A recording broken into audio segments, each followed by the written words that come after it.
Good morning. Yeah. Agree. It is Tuesday. It is July 14th. The 14th already? Jeez. I am ready for it to be December. Yeah, I'm just ready for cold weather again. I'm tired of walking outside and being baked alive.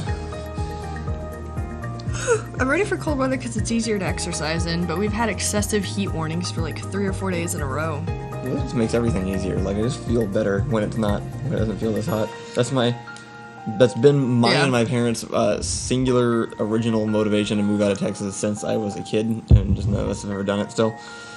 Is this the salted caramel? No, that is called Dunk Your Donut Shop, which means absolutely nothing. I don't know what the flavor is supposed to be. It's water. It was not salted caramel, so that's why I picked it, because most of it is salted caramel. Thank you. I don't like that one. We might want to get some new ones actually, because we're almost out. What were you?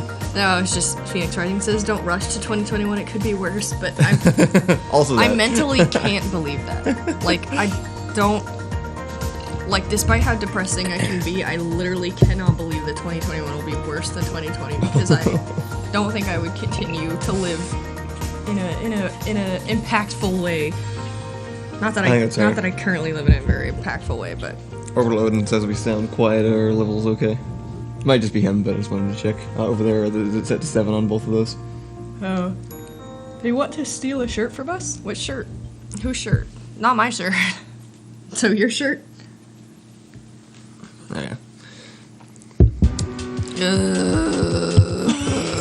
You okay? I just read a comment. What is the show? What is this? This isn't the start to a show. What are we doing here? Someone said the music is a little too loud. Okay, I got it down a bit. All right, here we go. Here we go. It's the show. We were warmed up. Yeah. Revving the engine. Yeah. Allison. What? I was just hoping a question would come to me when I said your name like that. What's your favorite video game? Wind Waker. That makes sense. We are playing Wind Waker still. That's been a lot of fun. What did we watch last night? We watched something last night. Last night we watched some weird I wanted to put on a attention feel-good movie last night. And we've seen all the feel-good movies, so I was like, let's watch something new. And so I went and I Googled like millions. Literally millions. Of feel-good movies. And all the lists said the same thing, so I clicked on To All the Boys I've Loved. I think it's the name of the movie. Some weird new indie movie. It wasn't indie. It was pretty. It was so indie. What are you talking about? Everything about that movie was indie. It was like had the most indie feel of any movie I've ever seen. What do you think indie means? That's the vibe. It's the way that it's made. You can still make like an indie feel like as a genre. You can make like that indie vibe movie with money still. I didn't think it was indie at all. You didn't? Do you think Wes Anderson is indie?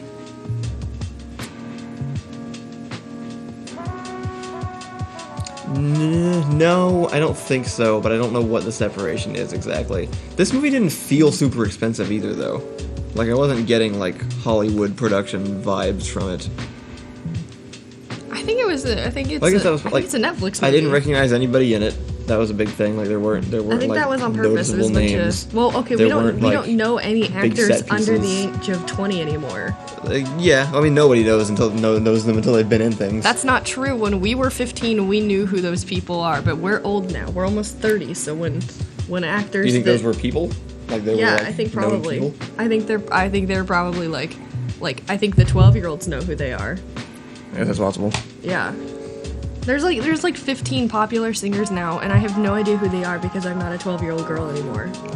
Because we were just talking about it. We're not the primary audience for things anymore. So as things are like coming out, Kyle and I don't know what's happening, and we're like, why isn't anything good? And it's like, oh, they're not making stuff for us. They're making stuff for 15-year-olds because that's the primary audience that people want to advertise to. So it's like they don't make things for 30-year-olds. It's not for us. Anyway, it was fine. It was a cute movie. It's a love story about high schoolers, which really isn't something that you and I would pick to watch. But I wasn't really sure what the point of the movie was. Really, was the main thing. There wouldn't seem to be like a. It felt like it lasted a really long time, and there didn't seem to be any kind of coherent message behind it. Really. Love.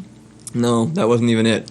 M Besides says, "Holy crap! My dad recommended The Others with Nicole Kidman to me and my sister as a family movie once, and we have not yet recovered. My mom did the same thing. I can't tell you anything about it. You have to just watch it, but it's a spooker. I don't think that's a word. I do like Wes Anderson as hipster Michael Bay. Ursa Polaris 2020. What did I say? What? And Wes Anderson as hipster Michael Bay. I kind of hate Wes Anderson. You just don't like the visual style, right? Well, I don't really specifically like anything that much on a Wes Anderson movie. Like, that's fair. I'm not like a huge fan of his movies either. They're fine. It's definitely a very, very specific style. As a I think it's the photography and the director, the director of photography in me that's like, I get the point and I get the style, but it's pretentious. I think it's actually just kind of the big thing. It's like it's unique for sure. It's frustrating because I have this difficulty distinguishing between things that are actually pretentious and things that pretentious people will like. Mm-hmm. I sometimes will watch things and I'll be like, man, I don't like this. Feels pretentious. I don't like it. But then I have to ask myself, like, is it actually pretentious, or am I just picturing already what my like annoying film friends are going to think about it? Why wouldn't it be Because that seems pretentious? unfair. I don't know is that what defines it as pretentious, or can like what is the definition of pretentious? I'm not in that context. I'm not sure.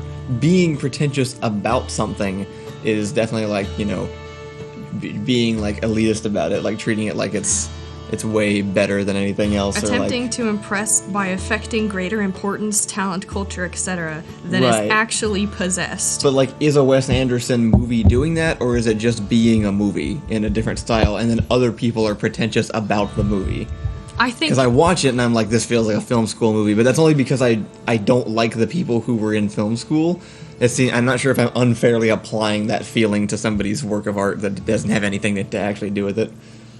Kind of like how Tarantino annoys me a little bit, only because I don't like the people who tend to be like super into Tarantino movies. Tarantino, but his movies person, are fine. Tarantino, that's a bad example, yeah. Okay, yeah, right. No, it's not a bad example. Well, okay. Because what we're seeing is the outcome of the person and the way that they think about their own art and art in general. Yeah. Sometimes. I guess that's what it is. I can't distinguish between the two. Because I feel like I could have a similar feeling about something that was made by somebody who just wanted to make a cool thing, but then other people ascribe that meaning to it. Yeah, I mean, that's true, but I'm trying to think of a good example of what... Well, but what's weird is, okay, so you're calling things pretentious because other people like them, right? Not because other people called them pretentious? I'm kind of, rather than it being like, rather than the creator being pretentious, the fans are pretentious, so it ends up like putting that layer onto it when it doesn't really deserve that thing in the first place. It's just they have fans that are just like way too into it. Yeah, I mean, I guess I guess people just sort of, without defining it, kind of know what the word means.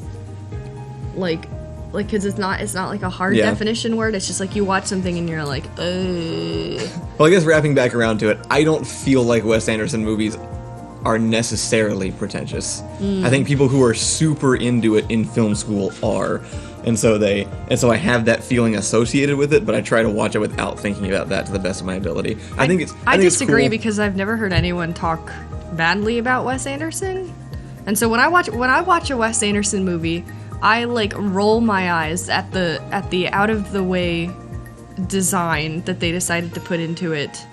I guess it is for no purpose other than to be absolutely show-offish. There's no way I'm convinced Wes Anderson thinks in entirely like what am I trying to say? Even shots. Like, it's too early. There's no way that Wes Anderson thinks like or feels in the symmetry. No. Like, why not? I just don't think that that's true. I mean, you kind of have to make an entire series of movies that way, right? Well, I mean, I think he thinks... The same way that you think in other visual aesthetics. I think he thinks... How you make your... I think he thinks that that's what he wants to do for movies. But as I'm watching a Wes Anderson movie, everything about it feels impeccably forced. I mean, I think the writing's actually pretty good, but I think the design of the show is so forced and stylized to the point where the goal is to like impress rather than be an expression of who Wes Anderson is. Okay. That's how I feel. Every time I watch a Wes Anderson movie, I'm like, no, they just the try hard is there. Yeah, that's fair enough. I don't get the same exact vibe, but I won't argue with it. I think that's fair. I mean, no, I'm not gonna like crap all over people who like Wes Anderson. I've watched most of his movies. I also haven't like deeply enjoyed a Wes Anderson movie, I guess, before, but that's just me. It's Everyone, just like I can appreciate all of them. They're all really cool. People are talking about the dog movie, Isle of Dogs, or is it the Fox I never movie? saw the Isle of Dogs. I haven't seen any of the ones that are animated. I did see Fantastic Mr. Fox. That one was pretty fun. I haven't seen any of those. I've only seen, well, actually, so I hate stop motion. Right, yeah, no, you get weirded out by stop motion. Freaks me out. That's not a Wes Anderson thing. I just hate stop motion because it spooks me. But it is. There's a reason it's used for like spooky themes a lot. I think it's because it looks off-putting, and so they use that for. That's why it's like Nightmare Before Christmas and like Coraline and all these sort of like a lot of things that are done in stop motion are like spooky stories. Yeah, it has a little bit of that choppy, uncomfortable look to it. Yeah. That's mostly it. I guess. Yeah, I don't know.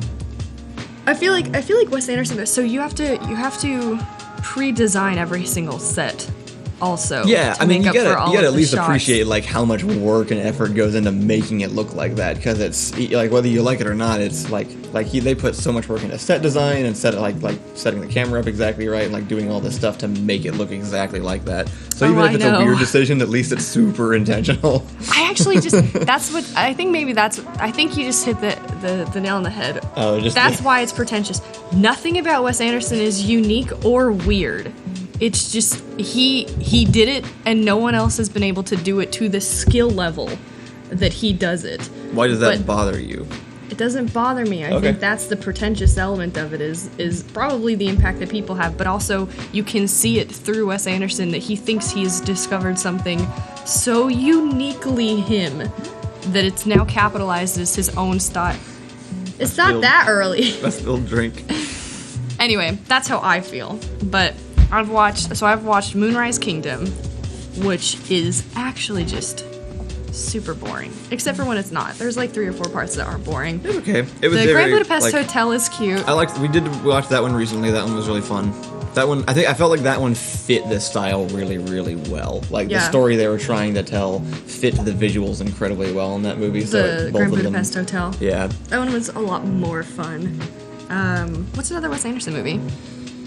I don't know. I don't think I've seen a lot of them. I've seen a few. I've also seen. So I guess to sympathize or to empathize a little bit, I have this same kind of relationship with Quentin Tarantino movies, because they're all good. Like I perfectly acknowledge that they're good and extremely skillful, but I also think that he was like the Lord and Savior of the film world when I was in film school, and everyone tried to imitate him all the time. It's weird though. And so I saw the weird worship of all his techniques before I even got to appreciate and experience his movies by myself. It's weird how everyone wants to imitate Quentin Tarantino, but no one's even going to try for Wes Anderson. Like, well, yeah, no that's just one legitimately tries. That's like Wes Anderson. Imitating him is like putting a whole bunch of work into a single shot, and imitating Quentin Tarantino is drop out of film school and make a good movie about people killing each other. That means Wes Anderson, at least in people's minds. That means Wes Anderson thinks in money. There's no way to design anything he's ever wanted to design without millions of dollars. I feel like you're like projecting a lot onto this person or something. Think about it. There's no way to set up any of the shots he wants to set up unless you have a ton of money to create the set from the very beginning. But he's a filmmaker. I mean, they do to some degree. That's in the film world. You're usually getting handed lots of money once you're at that point. So. Yeah, I know. Yeah.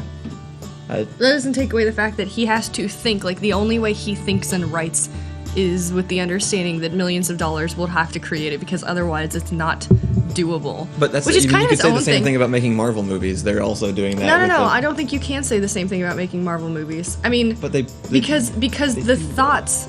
No, the money that goes into them is different than the thought process used to create them. And the way that I can tell you that is because all of the Marvel movies were comic books originally, which don't require millions of dollars to make. But Wes Anderson's shots and ideas and set design and everything that goes into a Wes Anderson movie, because of the way he thinks, requires tons of money, because it's all incredibly specialized down to like every individual detail, including the shot setup, which means you can't just film in a house. You have to film in a house that's designed to set up your shots so that they're like perfectly balanced. But anything else, you can just...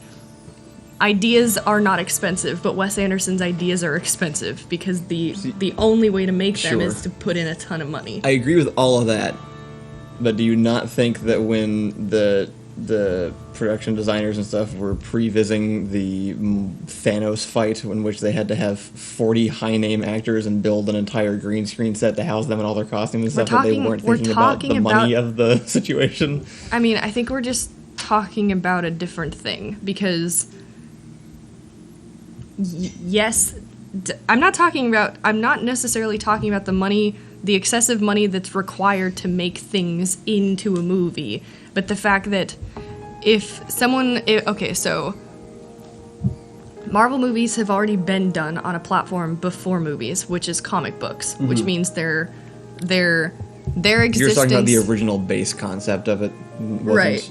The original base concept of all Wes Anderson movies was always going to be movies, because it heavily relies on visuals, so it's entirely visual based. So because of that,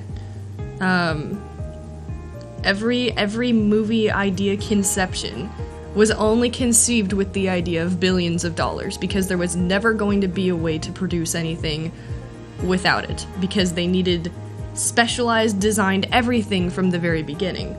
Unlike Marvel movies, which were already created on a platform that didn't require such heavily designed visuals, because you could draw them. But Wes Anderson was always going to have to be a big movie thing. Does that make sense? Kind of. I guess I'm not fully following still, but that's probably my fault. I apologize. Other people are getting it. There's it was a nice segue though to Phoenix Rising says, imagine the guards themselves with a Disney budget. We wouldn't hear from you guys for 2 years. I don't think the guards themselves would be good with a Disney budget. I kind of agree. Guards themselves has to have a budget cap of some kind just to keep the same feel. I do. However, I actually like Quentin Tarantino quite a bit. Not the person. I actually can't stand the person who is Quentin Tarantino. Well, I don't like the film world and most of the people in it, but yeah, his movies are good. Yeah, I like his movies. I have a weird relationship with them because I saw a bunch of snotty, pretentious film students try to imitate what he does well badly. What did those people that was my first introduction. Like about him? They like all the things everybody else likes. They just don't understand why they work. Like they watch his movies and see that he does this sort of like unconventional storytelling really well, and that he writes really good dialogue, and he does all the Quentin Tarantino things, and they try to recreate it, but they don't. They're film students, so they don't get why all those different things work the way they do and what technique he's actually applying. They just see the end result and then try to imitate the end result. I actually can't stand Quentin Tarantino's writing, which is kind of what he's known for. Like his dialogue writing? Yeah, his dialogue writing. So, and it's fine that people do like it, but the idea is that it's supposed to be like realistic conversation stuff. However, it lasts forever. all of his like he specifically is it Reservoir Dogs with the scene at the beginning at the tipping table? Yeah. I totally understand the point, and it sets the mood for the entire movie, because the movie is only talking. It's just constant talking. And I think Pulp Fiction is probably one of his better paced movies in terms of talking. There's so many times where I'm like, things that could have been said in less than 5 minutes, but now it's been 20. It's like everything. But I also like Quentin Tarantino. That's just what most people enjoy about the movies, is they like sitting and just listening to the characters talk to each other, because that's what he focuses on. Yeah, that's not what I like. I like that he actually just decides to do whatever the hell he wants, which I know is what everybody likes about him. But the anime scene in Kill Bill, right? Top notch. That was great. It's a great idea. He literally just broke the format of the movie to switch to anime of the ones and then I've switch seen back for the purpose of storytelling. Right? Yeah. No. Yeah. I definitely love people being able to do that. Just kind of like breaking the boundaries of whatever. We're actually our next pass on the guards themselves is to introduce not anything quite that extreme, but more stuff like that. The guards themselves is going. I think a better example and inspiration is Edgar Wright. Ferraris for sure, because he does kind of similar things where he'll use the camera and the film medium to focus it, like to highlight certain things, we're on our next pass of the guards themselves. We've done the whole story, and now our main point is to go in and really focus in on like making sure it's from the main character's perspective, and make sure that like we even physically alter what's happening just to highlight him and his decisions and things like that a little bit more. I'm all for, I've always been like this with photography too, but as soon as people are like, there's rules to that, I'm like, break them. Break the rules. And I love it every time any movie does it. And I think Edgar Wright is a great example of breaking literally all the rules, even though I guess now they're sort of established rules, but it's like... They're established techniques now. It's weird, because when you first start, there is an often repeated piece of advice, which is you have to learn the rules so that you know how to break them properly. It's something that's repeated a lot. Cat! But for some reason they'll say that, they'll teach it to people, and then those people will go, cool, these are the rules, I'm gonna follow them now forever to the letter. It's like, wait, you forgot the first piece of advice though. Yeah. No, I mean, oh,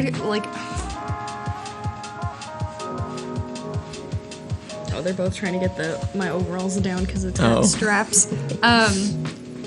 No, I think like one of my go-to examples of Edgar Wright's movie that people hate the idea of, including you at first, but I've changed your mind on, is Edgar Wright will actually just pause the movie to accentuate a character. Like I never hated this idea. Just in the earlier movie, I didn't want to do the way that in the very first The Guards themselves, other people on the set wanted to do like the Borderlands style freeze frames, where it does a full stop and then does like a different colored background and an illustration and like lists information about the character. And I didn't want that in the first one because it was supposed to feel more like Arrested Development kind of feel was my goal.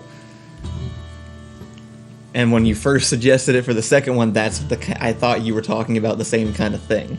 I like everything Edgar Wright does, and I want to do all the things Edgar Wright does. What? We'll pretend the way you just rewrote history is how it happened. I won't say rewrite anything. No, it's okay. I won't fight about this with you today. But that's not how it happened. So, what is Tuesday? Tuesday, well, it depends on what time it is, because we might do Matt first. I don't think we should. I guess we can do Matt last today. That's usually what we do. I have Matt like scheduled for like the middle, but we usually end up going over and then doing him at the end. Ursa says she watched Rango. Is that the one with the lizard? I kind of liked that one a little bit. I only saw it once. Yeah, that was the animated one with it was like a really early, I don't think it was motion capture, but they filmed it first. Like there's an entire footage version of the movie with all the actors acting it out, and then the animators used that as reference. Yeah. Let's see. Someone just said Boyhood, but it's about a lifespan of a dog. Boyhood's one of the worst movies I've ever seen. Really didn't like Boyhood. I can't believe how bad. Did anyone enjoy Boyhood? Because if plenty of people enjoyed it. I'd be curious to know why. Because it was unique.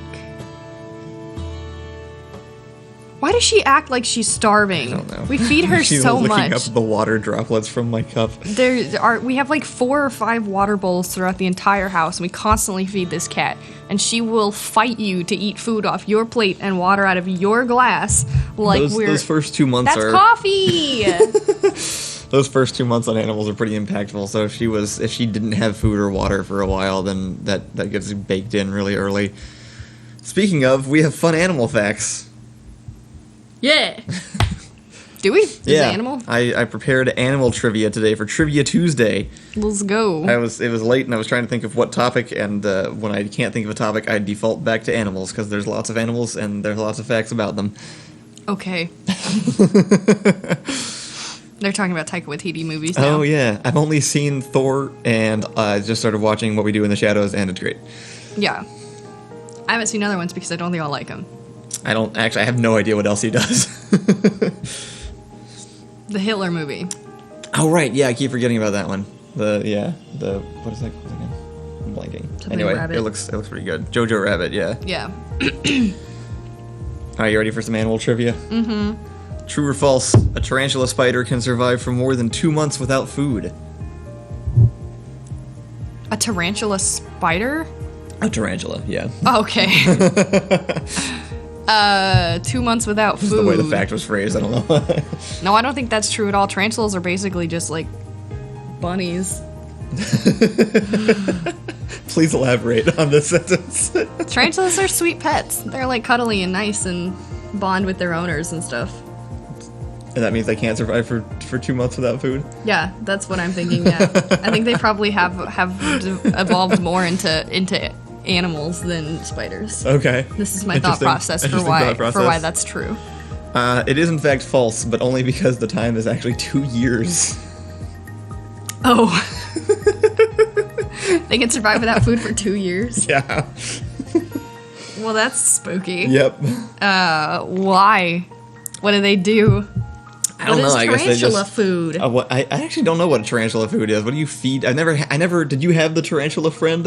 Like, did you have the friend that had a tarantula as a pet? I didn't actually have a tarantula friend. No. I'm not sure I did either. We saw. I think my parents found one in our backyard once. So okay. Crazy enough, like there was just one there. Fun story. My dad grew up he was either Arizona or Oregon where this story happened. Yeah. And my dad, they were out, they had like this little wooded area that they were in. Just playing on the power cord, it's fine, probably. It's probably fine. Anyway, so my mom was out there, my dad and his brother, and they were doing like little motorbikes while they were riding around. Yeah. And they had this huge sprawling area of land, and they were all. Then they heard this like weird like rustling sound. They couldn't figure out what the hell was happening, but they heard this weird sound, and then he just hears his mother. My dad hears his mother say like, "Don't move." And then they just see like the ground starts shaking really bad, and it looks like the dirt is like coming up and moving. Like it looks like it's sort of like in an earthquake, like it's shaking and stuff and like coming up. And they see it, and then they're looking, but it's actually what appears to be like a wave of dirt moving through this entire area that they're in. But they actually just saw a herd of tarantulas.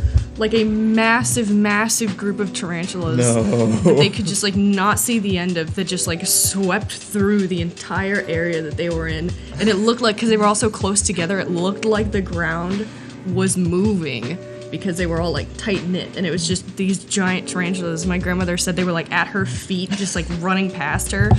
So also, fun story, this is a scene in the Poisonwood Bible. I think is the correct response to that. They didn't do anything. I mean, I don't think it's like, they're just tarantulas. But this is a scene in the Poisonwood Bible, which is the worst book ever written. Not that it's written poorly, but it's one of the most horrifying, emotionally draining books I've ever read in my entire life. And I would read it again 10 out of 10, but holy crap. Is it one of the scariest things I've ever read. The Poisonwood Bible is about missionaries going to Africa, and that's what it's about. Anyway, that's my tarantula facts story. Next question. Which of these following options weighs as much as an elephant? A blue whale, a blue whale's head, a blue whale's tail, or a blue whale's tongue? Crap. A blue whale's tongue has to weigh so much more than an elephant. A blue whale's tail is my answer. Yeah. It has to be the lightest part of a whale. The weight comparison between an elephant and a whale cannot be even close. So the tongue, I think, is probably really heavy. I think the head is heavier. I think the body's heaviest, and I think the tail is probably the lightest. think the tail, the back end of the whale is I'm the lightest? just thinking the fins. What? Yeah. When does it start as a tail? I'm thinking just like the little. I don't know. I guess I was picturing more of the actual tail part, like the muscle part. Either way, the correct answer is the tongue. It's the tongue. Yeah, that makes sense. An elephant weighs as much as a blue whale's tongue. An entire blue whale weighs as much as 30 elephants.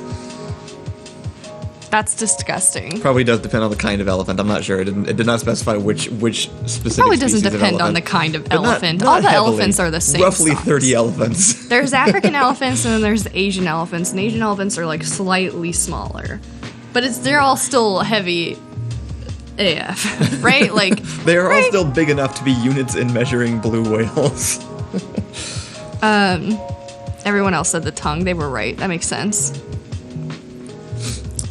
All right, third animal question. But tongues are exclusively muscle, so it feels like they should be heavy. But I guess they can't be heavy I don't because really know, actually. what if your That's a tongue good- was heavy? Yeah, that would suck. I guess it wouldn't matter though because your tongue is only muscle. So at that Right, it point, moves like, itself, right? Then it's Yeah. like God, doesn't make a difference. do I hate thinking about my tongue? Yes, I do more than anything. Which of these animals can attack the fastest? The peacock mantis shrimp, the saltwater crocodile, the eastern lowland gorilla, or the peregrine falcon? So bird, gorilla, shrimp, and crocodile. Yes. Which one do you think can attack the fastest? Oh man. What does attack mean? Like running? What does attack mean? Might mean something different depending on the context of which animal you pick. Okay, so I've seen an alligator attack. I've seen all of these things attack except for a shrimp. So only by that logic will I go with shrimp. Shrimp is correct. Oh! The peacock mantis shrimp can throw a punch at 50 miles per hour, accelerating quicker than a 22 caliber bullet. Wait. Now it's a shrimp claw, so it's not like actually gonna hurt like a person. But Wait like, a minute. There is a tiny, tiny shrimp claw that can move at 50 miles an hour. Yes. How did they find that out? I don't know. They built a little punching bag and then like tested it. I guess. This is all I can imagine. Is just like a shrimp who had like big fist. Yes. He just has like one punching arm that just 50 mile an hour just punches his prey to death. Is that what happens? Do they punch things to death? Yeah, I guess so. Oh my god. So mantis shrimp are the ones that can see every single color. Or I something think they're like the that. same ones that have like the crazy wide vision range too. Mantis shrimp, learning about mantis shrimp ruined my life. Because at some point, one time in science class, my teacher passingly mentioned that mantis shrimp can see like the entire spectrum of colors. Right. And my first thought was, hold up, that's not a passing fact. Are you telling me as a human, fully evolved to the place that I am, I cannot see all of the colors existing around me? And then I spent like 7 years upset because I'm like, I would look at things and go, what colors are you that I can't see? That definitely is a test of like an early developmental test of what's the right word, of like being able to like conceive of things beyond your own perception, you know, like beyond your own abilities of like Yeah. perception and sight. I'm reading chat. I think Wandering Wig Malari said she did an entire speech on the mantis shrimp, but Oh, she'll yeah? have to come back and explain. I assume that's like a school We got a project or something. subscriber. Cry like an eagle. Hey, thank you. Thank you. Why You're did the best. you slap my face? Your hand wasn't there. They actually move so fast they boil the water around them as an Holy attack. So this is the first time I've ever thought that a shrimp is severely more evolved than I am. Well, there's also the pistol shrimp, which I didn't look up for this, but there's What? one that can actually like fire little like bursts of water like a gun, right? Isn't that a different thing? These I don't all think sound that- like D&D powers. Yeah, they do. You boil the water around you. True or false? Wombat poop is cube-shaped. True, I know this one. Do you? Yeah. That is true. It is true. I just wanted to include this fact. Yeah. Why though, I'll never know. I assume because their butt is a square. I don't want to get too graphic, but does that also mean their like intestine is cube shaped? I think it's not too graphic. I think this is the only line of reason people can fall back on is, yeah. Well, for whatever reason, I mean, not to get too graphic here, but for whatever reason, I thought like a cube size, which is not correct. Like it's not like the size of like a Rubik's cube. Right? No, it's not that big. It's little tiny cubes. Right. I assumed it was like smaller cubes. Another fun story that has nothing to do with wombats or poop. Phoenix Rising. I have a question for God. Why? Oh man, that's a good setup. I like that. So my dad grew up gardening. He really likes gardening and stuff, but like man gardening.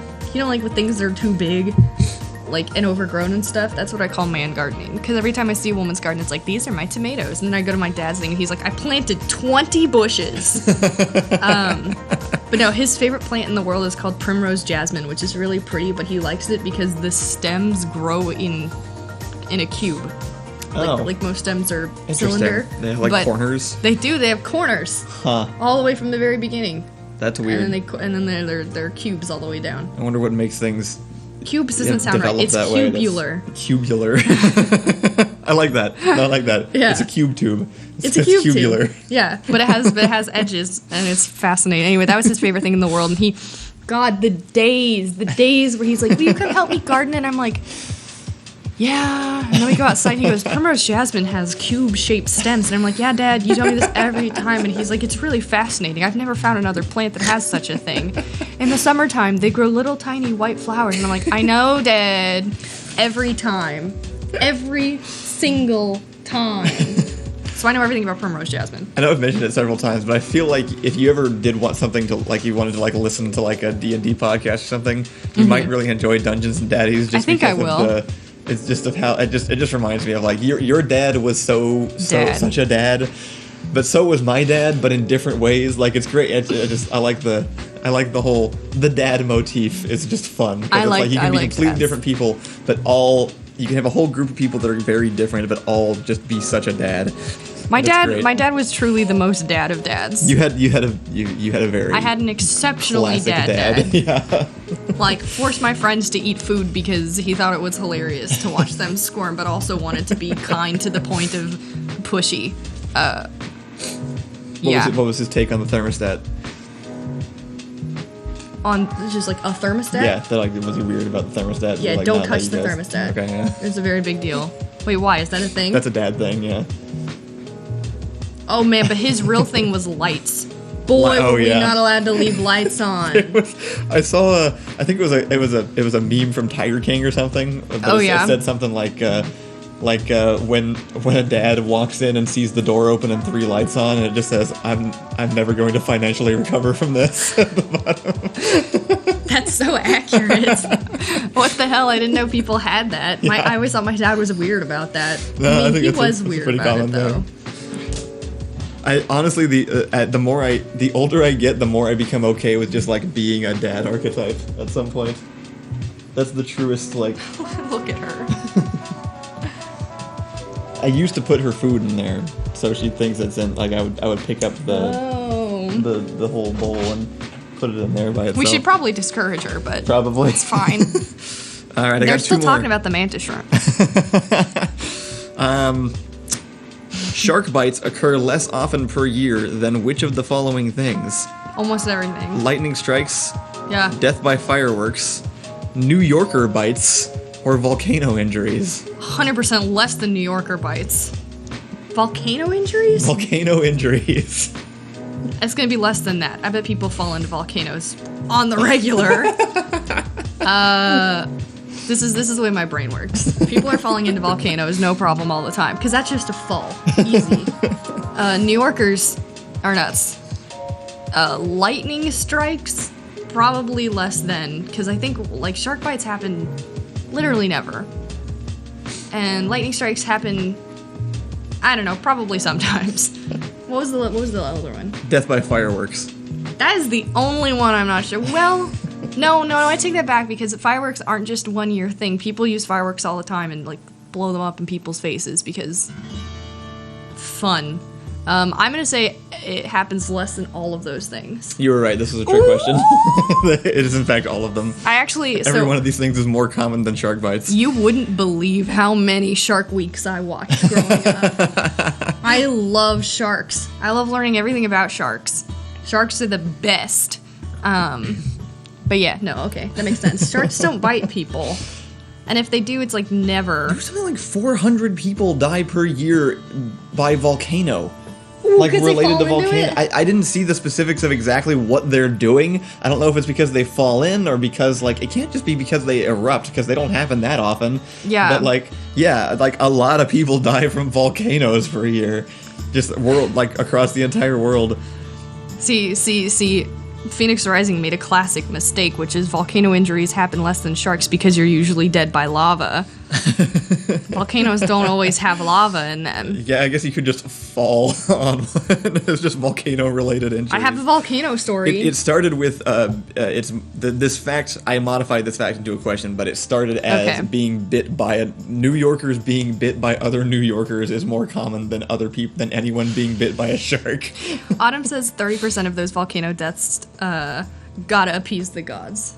Oh, he says me gotta appease the gods. Sorry. Wow, okay.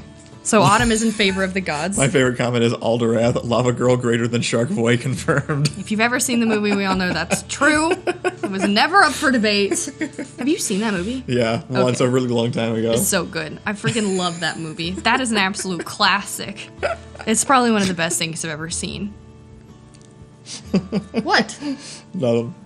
I have a volcano story. Oh, yeah? Yeah. What's that? I went to Italy when I was like 8 or 9 or 10 or something, somewhere in that range, and we climbed Mount Vesuvius.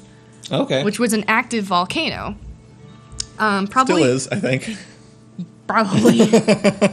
It was probably one of the worst experiences in my life, because climbing a volcano requires climbing at like a solid angle. A whole angle. A whole angle. One whole angle. One whole solid for angle. like 2 hours. And you're going straight up. And not only that, the ground is gravelly.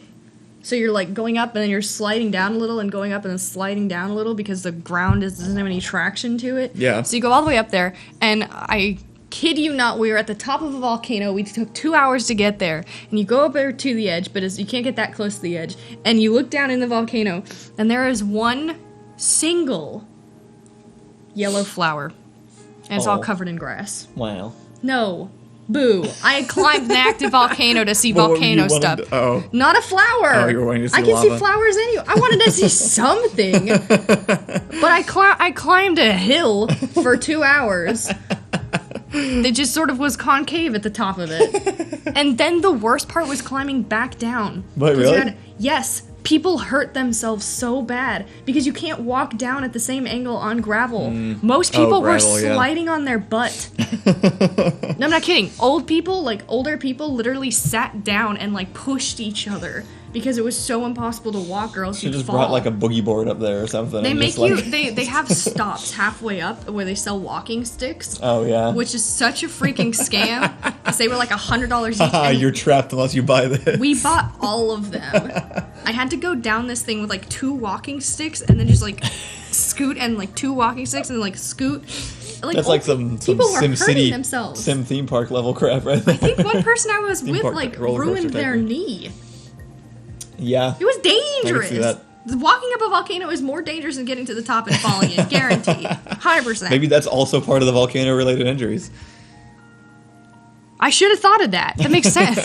Just climbing them. Last question. On what continent were lions once a native species? Australia, North America, South America, or Europe? Not North America. Maybe South America. Europe or what? Australia. There aren't lions in Australia? No. I never thought about it. Not Australia. South America. Ooh, that is a good guess, but no. It is Europe. Then it wasn't really a good guess. Well, it's a good guess because Europe was my second guess. South America and Africa were once like connected, but that was a very, very long time ago. You almost there. Yep. Pangeria. Yep. Lions. Wait, is once, that what it's called? Pangea. Okay. But no, that is not why. Lions once inhabited many areas of Europe until they were hunted to extinction in the region around 100 BC. It sucks to be scary around scarier things, because you're their number one priority. That was a weird thing to say. I'm just saying, like don't be. Oh, you just mean lions are like vaguely threatening to humans, so we kill all of them. Yeah, that is what I meant to say, but you said it much better. Yeah, I didn't know that. I thought lions were like only in Africa always. People are talking about how hippos will kill you, and that's true. I think hippos are probably the deadliest animal in the world. Animal facts. That was fun. Those were good. Thanks. I did great. You did. I like animal facts. It's always a good collection of just interesting. Assuming lions exist in things. Africa, the best guess would be the one option that is connected via land to Africa. I mean, yeah. Assuming so lions exist in Africa. Yeah. Europe is touching Africa, so it does kind of make sense that would be the one that they were. Just letting Light know. What? That they definitely do live in Africa. Oh, because he said assuming that they live in Africa. Yeah. Yeah. I've seen them. I saw them in Africa. Oh, cool. Yeah. I don't recommend safaris in Africa, not because they aren't great. They are actually great, but there's zero regulations on those kind of things. What do you... Oh, just like they're not safe? No chance are they safe. You're not in anything safe. You're in like a golf cart. And they're like, you see those lions? And I'm like, I do. And they're like, those are real lions. And I'm like, yo. There's just nothing like this is just a wild. It's not like going to like the San Diego Zoo or something. It's just you're driving into lion territory in a golf cart. It's a whole freaking giant open land, and you just drive around in a golf cart, and it's like, this is widely practiced. But like as soon as I go on it, I'm like, wait a minute. And they're like, here's other deadly animals. They're like, hippos are the most deadly animal in the world. I crossed water. I can't believe I did this. When we were in Africa on the safari, we crossed a massive lake thing on a canoe that fit like 7 people, but was like real shallow into the ground, and the water was full of hippos. It was a giant hippo lake. That was the point of it. Yeah. And we were chased by hippos. So much that the guy who was leading the boat panicked. Because one of the hippos would come up and like splash water on us to try to like tip us, and he's like, they just do that to see if we're food. And I'm like, we are definitely food. I have a picture of me in the water with the African fishermen who have like these giant nets. And there's hippos. I have hippo water pictures because I was there. I haven't seen these. They're not my favorite pictures, but I have them. There's just a picture of me, like, I'm not in the picture, but I took the picture, and the hippo's probably, like, 4 feet away from me with its little nose above the water. That does seem, far too close. Why did I do this? I don't know. I was brave once. Or you just didn't know any better. All right, well. Yeah, somebody mentioned the wombat poop thing, and I was like, am I going to go back to that? Nah, I think I'll just pass. It should be Matt time, but Matt is not responding. Wow, Matt. That's fine, because it's really close to the end of the show, and we filled up a lot of it. LM Paul Morphy movies. says we need to get rid of humans. I feel like we've been working on that for a really long time, personally. Humans kill more humans than any other related animal deaths combined. That's true. You should be more worried about the other people in the boat. Statistically, he's correct. That's true. People are way scarier than hippos now that I think about it. That's kind of cute. I mean, I say that's cute, but no, people are scary. Okay, it looks like people are talking about how humans are so deadly. I don't not agree, guys. I promise. Do you have any headlines? Yeah, I have some headlines. Fill out the last 10 minutes here. Boy, do I have headlines. Oh, good. Mosquitoes kill more humans per year than hippo. They kill more humans than hippos? They kill more humans than they kill hippos, or they kill more humans than... Probably both. I don't feel like humans hang out around hippos. Generally, yeah, they don't. That's kind of like you just... Most people identify terrifying animals, and you just don't spend a lot of time around them. Yeah. So There's you no don't die. no human hippo deaths because there's no human hippo interactions. Yeah. More coronavirus because we're testing more often. Anyway. Okay. Close your eyes. Okay. I'm just gonna look this way. I don't feel like Close closing your my eyes. eyes. When I close my eyes, the world disappears. Okay. Now put your finger on the screen. No! Sorry. Good choice, I think. I don't remember what this one is. Alright, what will we hear about today?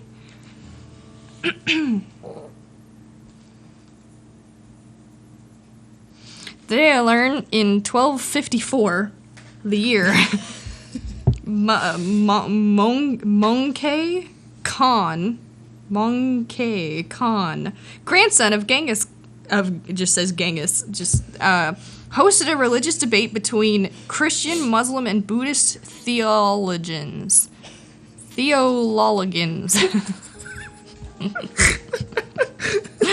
want me to do it? Nope. The debate ended with the Buddhists sitting silently as the Christian and Muslim debaters sang loudly at each other. Then they all got drunk.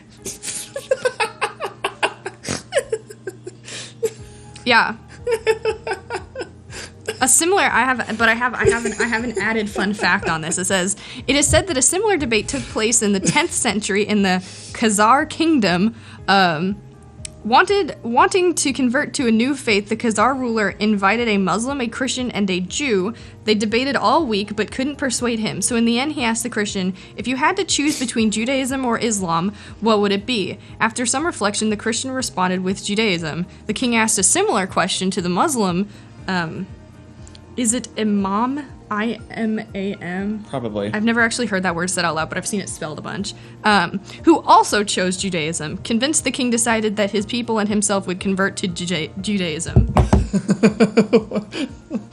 Which goes to show never mind.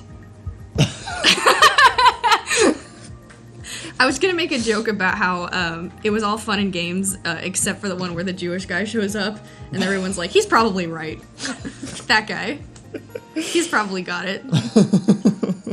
I just think that's hilarious. I'm still stuck on the first one. No, I know. I thought that was Everything really... about they sang at each other. That was the debate. Yeah, that was the phrasing. I assume so. They were singing at each other. Yeah. That's how that went down. But no one agreed. No one agreed. They just sang until they got drunk, and then they were like, you know what, sat there guys? silently. What a buzzkill. Well, it sounds like they all got drunk, so I guess all of them could drink. Yeah, he was just waiting. I thought you weren't allowed to drink. You weren't allowed to get drunk excessively in Christianity, at least, but I'm going to be honest, I don't know. Yeah, that's why they don't do it, ever. I don't know that much about Judaism or Buddhism, so I don't know if they're allowed to drink. I don't think I've ever seen a Buddhist monk drink. Or be drunk. I haven't, excessively watched Buddhist monks, so I'm not sure what they do all during their days, but it does kind of... They give off the vibe of, not partaking in, worldly things or whatever. Right. I don't know anything about Judaism, so... Which is sad. Someone said literal epic rap battles of history, and I think that's probably the most accurate description of what that probably was. What else? You want another headline? Yeah. That wasn't good enough? No. All right, fine. More. What do we got here? Oh, this one's a whole controversy. It says, today I learned that in 1985, Diane Fossey, a renowned primatologist who fought to protect gorillas and led to anti-poaching patrols, was found hacked to death with a machete. Where? I don't Why? know. Apparently, she was a terrible person. Who hated black people and was incredibly racist.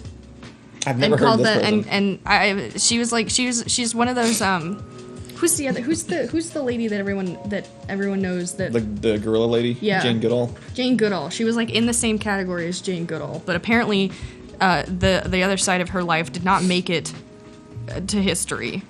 Do they know who did that, or what? Who hacked her up? Yeah. Apparently, it could have been so many people because she was such a blatant racist jerk to everyone all the time that I don't know, someone could have just snapped, I guess. Oh. So it says this is said there are also anecdotes that she arranged for some of the poachers to be tortured. Fosse later recounted that one of the incidents in a letter to a friend. I'm not going to read it, actually. It's so vulgar that I will not read what she said to her friend that she did to this human being.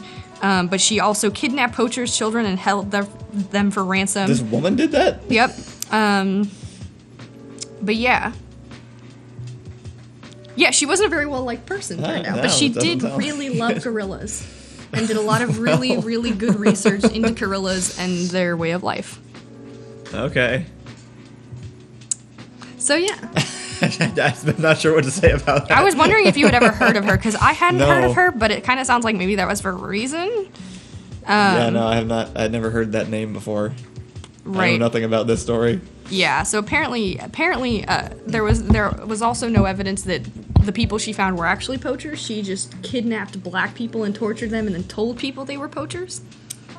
I assume this is probably not in America that she did this. It was like wherever the gorillas are. I believe she is like American, but I don't think she did it in America. Princeps says, humans are scary men. Yeah, so we spent all that time talking about animals, but like at the end of the day, Diane takes the cake of being the scariest thing we talked about all day. Yeah. I only ever care about the animals. That was like the entire time watching Tiger King. I was like, I just want the tigers to get out, man. I don't care about any of the rest of this. Probably Like an Eagle says, Christian monks have brewed beer in their abbeys for centuries in the Middle Ages. Christians have always been allowed to drink, but it does just say in the Bible you're not allowed to drink to excess. I'm just saying, Jesus drank.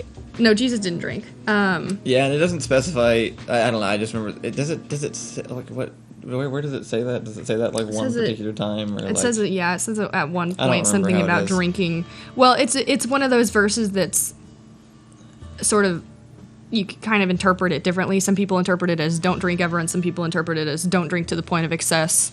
Yeah. And I don't really remember what the verse says. So. Yeah.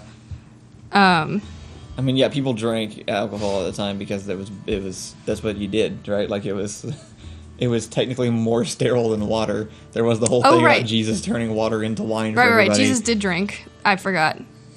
Wasn't the time that he turned the water into wine also the time he flipped the table, or was that different? No, those are different times. No, he was just partying. Yeah, he was. No, he was totally sober when he flipped the tables. Same. You know what? I've never actually flipped a table. I haven't either, but that I've seen a makes more table sense. flipped. Yeah. Over me, it was over me. Boys were fighting over me, and they flipped a table. Jesus Christ! All right, Pufflemaster says, "Push the button. You get the power to control darkness, but you become very sensitive to sunlight and get sunburns easily." Control darkness? How though? I don't know, like shadow magic, like Shadow Weaver from She-Ra. Doesn't matter. I would do this because, again, half of it is already applicable to my life. In that I get sunburns incredibly easy, like on long walks. Yeah. It does not take much for me to get sunburned. I can just I can stand outside very, very briefly and already feel myself start burning. Shadow magic would be pretty cool. I like that. I would like to just control darkness, whatever that means. Right. Well, plus, doesn't that mean... I feel like you could use some of that power to guard yourself against the sun, too, right? When you're only sensitive to sunlight and get sunburned, so, like, other light is totally okay. Controlling darkness, so, like, from a nerdy... just, like, get really, really practical about it. From a physics sense, controlling darkness means controlling light, because darkness is just the absence of light. So if you're sensitive to sunlight, it seems like, and you have like the power to redirect light, you could just make light not hit you, right? And then just walk outside without having to worry about it. Like you could make a shield. You'd probably appear as like a black silhouette in the middle of the daylight. Yeah, that's what I was thinking. But that'd be super cool. Actually, I kind of like that as a power idea. Like just visually, like in a movie, just seeing somebody who like just straight up didn't reflect light, like in broad daylight, you just see the black, like a completely black silhouette of a person walking around. I'm realizing that the person in chat, I think it's Devin, is the one who regularly flips tables, and he's not here. during your table flipping conversation. Because he's always asking about flipping tables. Yeah. And he's not here to do it. I think it's Devin, or it's the other username with a D that's always in chat, and it's not a word, so I can't imagine it in my head. But Autumn says, I think what we're really learning from most of these push the buttons is that Allison deserves a ton of superpowers to balance out all the awful amount of like physically unlucky things she's got. Oh, that's accurate. I do. Oh right, actually, yes. This just says invisibility is when no light reflects off. That's true. You could you could make yourself invisible. How could you make yourself invisible? I guess to appear as a black shadow, you would absorb all the light, so it would be the opposite. You'd have to if you reflect all light. If no light hits you, well, you can't make yourself invisible if you control darkness. But my point is that you're technically controlling light, because darkness is just not light. Darkness is just the absence of light. So you're controlling light. If you're doing you're not that, controlling you could light. be invisible. No. Okay. All right. Point is, I do have a superpower. I can melt metals with my sweat. Allison does have like low-level, sky-high sidekick powers. Sidekick superpowers. Not even sidekick powers. She can absorb heat, and she also has acid sweat. Those are your powers. It's true. They've only ever hurt myself. Actually, I'm most like the frog chick from My Hero Academia. These are my power sets. Oh wait, no. Someone actually has acid spit, I think, or is it sweat? No, I don't remember. In My Hero Academia, acid spit is a pretty common one in different things. I think. Yeah. Of I don't have that. I have. I wish your sweat erodes metals. I wish I had my collection of. It depends on the metal, but I had a collection of rings that, at the very base, like right here on my hand, it just erodes. It just completely goes away with nothing other than the fact that I have incredibly sweaty hands all the time. Fun fact about me. So yeah, I have probably about 5, because I wear my rings every single day. So I have like 5 rings that are just like completely eroded in the middle. You also, I don't know if this happens anymore, but at a time there was this whole thing where me and Ian would make fun of you because you just absorb heat around you. I still do that. Just still true. Because her hands would be cold, and you'd put on gloves, and then eventually we'd take the gloves off, and the inside of the glove would be colder instead of it making your hand warmer. Yeah, that's still true, and I think about this a lot because you keep telling me that cold doesn't. You can't emit cold. It's the same as like light and darkness. Cold is just absence of heat. Dark is absence of light. They're related. They're tied together. So a freezer, anytime you put something in the freezer, it's not freezing things. It's actually just removing the heat from the item that you put into it. There isn't like cold superpowers kind of make it look like provide this false image of like you can shoot cold energy or something. But really, if something is cold, if you're making something cold, it's because you're removing the heat from it. You're not applying cold. Okay, so my power isn't that I emit cold, but that I remove heat from things. You absorb heat. That makes sense. You just consume heat. It's to power my acid sweat. Fair enough. Which is weird, because even though I consume heat, it does not apply to me. You still feel cold? Stop trying to drink the coffee, both of you! Right, no, that's true though. Anyway, Autumn has some wild takes. Says the main character is in Sky High, the main character is presented as genetically inferior, then solves all his problems by being actually genetically superior. That's kind of funny, actually. True. That's true. That makes me laugh. That was kind of hilarious. That was kind of funny. What do we got coming up later today? It's Tuesday. We got Playing Rules live this evening at 7 p.m. Be sure to tune in for that. And yep, that's what's happening. We'll be back here tomorrow morning. With what do we do on Wednesdays? Oh, write-in. Write-ins. Yeah. Ooh, oops. Good thing I thought of that. What do we want to make the prompt? Oh man. Something about superpowers? Maybe, yeah. What would be like what would be a good thing? Maybe what about you is closest to a superpower?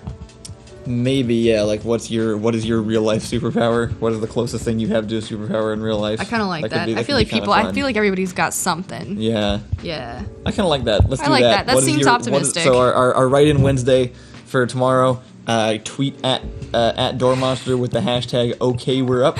Autumn is going off, and it's killing me. It's pretty funny. And tell us what your real life superpower is, no matter how lame. The lamer, the better. Tweet it at us. We'll read the tweets first, and I'll also post something in the free Doormonster Discord tomorrow morning, and we'll get answers from that as well. They literally divide the school up based on their genetics, and clearly place higher value on genetics than anything else. They definitely do. Now, I think part of the resolution of the story is supposed to be that, like, the sidekicks end up helping, so it's like it doesn't actually matter. But the main character does, in fact, solve his problems just by realizing that he is, in fact, as he originally thought, genetically superior to everybody else. Alphalite says, my superpowers are stunning beauty and unparalleled humility. And these are the kind of responses I'm looking for tomorrow. So write into Twitter or to Discord tomorrow morning, and we will share those on the show. Have a good day, and we'll see you in the morning. Goodbye. Bye, everybody.